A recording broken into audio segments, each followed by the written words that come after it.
1 December 2025 सोमवार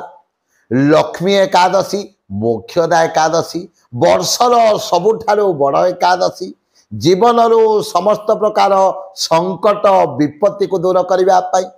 कार्य आसुथिबा बाधा विघ्न को दूर करने मनस्कामना को इच्छा को पूरण करने आपण मानक गोटे दिव्य प्रतिकार कहूँ करंतु देखिए आपण जो मनस्कामना को चिंता करी एही प्रतिकार टी को करेंगे आपणकर से ही मनस्कामना पूरण हो आपण कार्य आपण को सफलता प्राप्ति हो ताहले कौन करेंगे एही दिन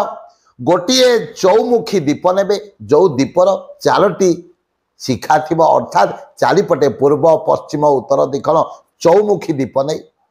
से कौन करेंगे भल घीरे दीपटी को प्रस्तुत करेंगे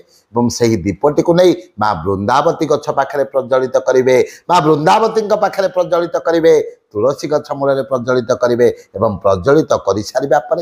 गोटे गोटागुआ एवं गोटे चुटकी हलदी तुलसी गछ मूल अर्पण करंतु देखिए जो मनस्कामना को चिंता करी आपण माने एही प्रतिकार टी को करेंगे आपणकर सही मनस्कामना पूरण हेबो आपण को सबु कार्य सफलता प्राप्ति हेबो। जय जय जगन्नाथ जय।